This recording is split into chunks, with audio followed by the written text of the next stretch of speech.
What's going on, everyone, and welcome back to the Gould's Gaming and Tech channel. We are here with another video because Apple had their June 2023 WWDC event. June 5th was today. Yeah, it was today. It happened earlier today.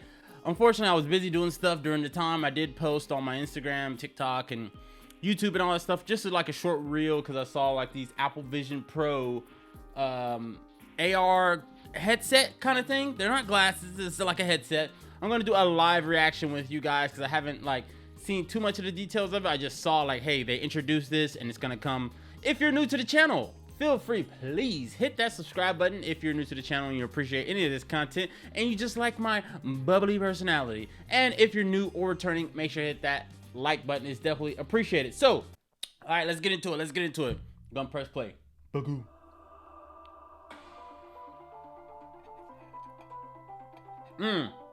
I hope this music not copyrighted. Apple Vision Pro. There we go. What y'all think of that look? All Alright. right in front of you. So this is cool. This is like the AR glasses, but better, I think. Yet groundbreaking. How do you touch stuff? That's what I want to know. With your eyes to dictate. I might have to take notes. They're gonna be saying a lot of stuff. Hold on. It's like magic. They say you select stuff with your Apps eyes. Vision Pro. You got some hand gestures, okay? Sounds and feels like, and they can see you. Yeah, with these big ass goggles on, looking crazy. Like you're going scuba diving. I'm not knocking the design though. It's a good design. Your space. App around you. That's crazy. Where you took them. Look at this. It's like super immersive. Act moment. That's cool, but I think people are just gonna take out their phone. Take up the space in the room. entirety of your space. That's nice. That's gonna be very useful. A lot of people are gonna use that for meditating and stuff. I think. That's what I would use. This would be the main thing I would use it for. Movies. This would be crazy. Into the room. Wide. Yo, that's crazy. You can put kind of like a mirroring environment from the video you're watching around you. Wonderful way to play Maybe it your takes up your full favorite field of view. And yo, they got 2K on here. You can play the PlayStation. massive screen with Come on, hold on. I gotta write that down. The PS5? Oh Lord, that's gonna be crazy, man. Apple Vision Pro. I wonder if this moves around as your head moves around. Like if you pull up something Safari expands and you move your head, will it come this way or will it stay? Favorite apps I'm from guessing Apple not. The way they're showing it, I don't think it does. Got it. But I'm sure you get notifications. Turning a screen Wait, what? into a giant display. Continuity.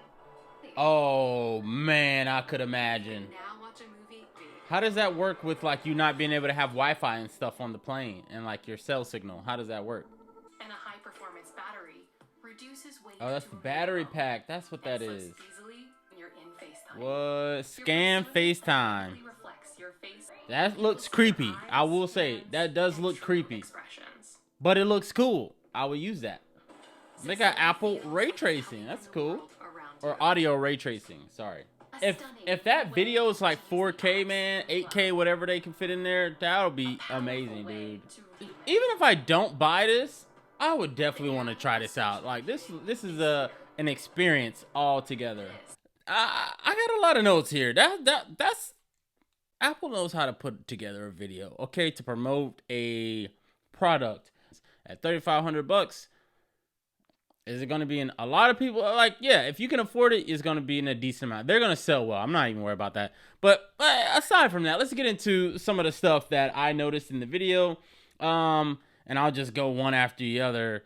Eye tracking. It's going to be tracking your eyes. So when you're trying to select stuff that you're seeing in your physical world, I guess, but it's, you know, digitally through your lens or whatever, your eye acts as a selection tool. So as you look to the right or to the left, whatever you're selected on in that field of view will slide or, you know, move accordingly with your eye. So that's pretty cool to kind of eliminate, you know, I'm pretty sure if some stuff are close together, it's going to get kind of confused with what you're trying to select sometimes, but I don't think that's going to be too much of a big deal, but it's good.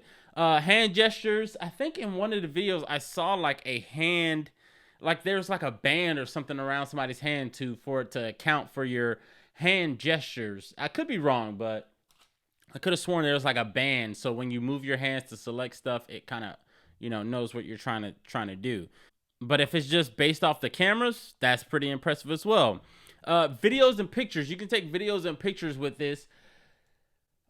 To be honest, I don't think most people are going to use it. They might use it to test it out, see how it is, and it might be cool for like 1 or 2, maybe 5 at the most, experimenting with it. But when it comes to like taking pictures and video, most people are going to take out their phone. That feature is not going to get utilized much. I don't see that happening. You can expand the whatever you have selected, whether it be Safari, your gallery, movies, videos, whatever the case is. You can expand the total area that it's taking up as far as what you're looking at. So that's pretty good. So if you don't want to look like if you want to look like you're in a theater watching a movie that's plastered over your entire wall like a projector almost, you can do that and you can resize it. So that's pretty cool as well. So another thing, movies you can size. They have spatial audio, so it sounds like surround sound. You're in it. You hear all the little noises, sound effects, and everything right in your ear. Again, this is strapped to your head, so you're going to hear everything pretty well because that audio is coming straight to your temple and your ear, so you're going to hear everything pretty precise and crisp as it should be. Another thing, you can play video games on here. Obviously, most of these headsets you can play video games, but they were using a PS5. You can play 2K on there. That's going to be a big deal. Imagine playing Xbox game, newer Xbox games, newer PlayStation games on this headset. That would be awesome. I would imagine the controls will get kind of wonky as far as just trying to match up the controller with what you're seeing, but I feel like most people will get used to it. Definitely if you're a gamer, you figure out how to game regardless. So I'm not too worried about that. It's a nice design. It looks very comfortable, not too tight. Obviously, you can adjust it to your particular head. If you have a wider head, more narrow, bigger, larger, short, tall, whatever the case is, it looks like it has that soft padding around where it pretty much molds to your face. And then also with the clips that come on the side from one of the other clips I saw, you can resize the strap so it fits your head accordingly. So it looks like it's a pretty nice design. It's as sleek as it's gonna be for a first iteration of this. Will it get smaller over time? I'm pretty sure, but the overall design is pretty good. I like the transparent kind of lens that you have on the front, and then when people come in your field of view, it'll kind of mesh that in with what you're already looking for. And then if you're really in depth with watching something, it'll blur out whatever's in front of you and really immerse you into whatever video or picture or whatever the case is that you're looking at. One thing I did see was in the external battery that you got to basically carry in your pocket. That's the only drawback. That's kind of weird. Having that external battery that's just dangling from a cord that you got to put in your pocket.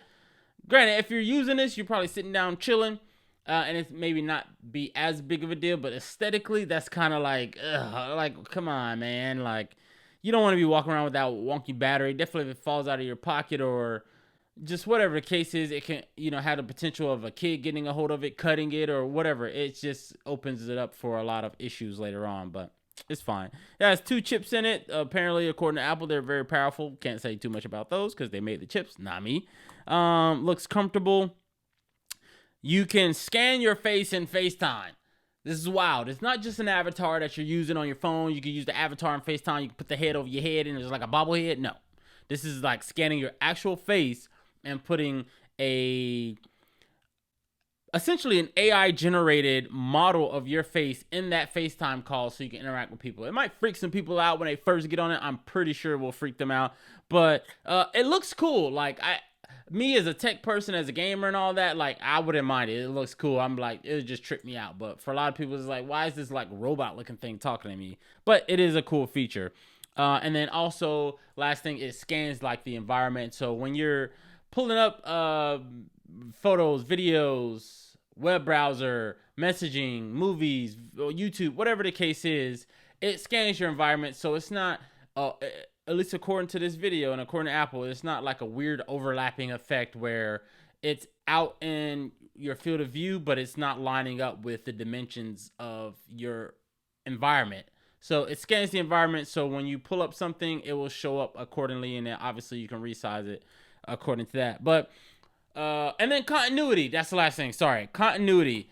it merges with your other Apple products, whether it be your iPhone or your MacBook. If you're watching something on your MacBook, iPhone, whatever, it looks like it gives you that option to pull it up into your field of view with your AR headset, your Vision Pro. And I imagine it's the same thing with the phone. And it's kind of like a seamless transition. So that is very good. And Apple's very good about continuity amongst all their devices. So that's pretty good. So I know that was a little bit long-winded. All in all, I like this design. I'm all for the name of it, Apple Vision Pro. Everything has to be Pro, Ultra, Max, whatever the case is nowadays. So it is what it is. But I'm all for it. It's a very cool design. I would like to get my hands on this when it comes out. Maybe if I'm balling like that next year, then I'll get one. I'll have a personal one instead of just testing it out just to, see what it's like. But I'm definitely interested in this. If you guys are interested in it, if you're not interested in it, what are your thoughts on it? Whatever the case may be, make sure to leave those comments down below and I will check those out. But it's something that I'm interested in. I want to check out. It looked pretty cool. I would imagine it's gonna sell very well, and definitely with those promotional videos, because they were very inspiring, I must say. But as always, thank you guys for tuning in. I really appreciate it. Hopefully you enjoyed this reaction video, give you my honest feedback, and as always, I will see you guys in the next one. Peace.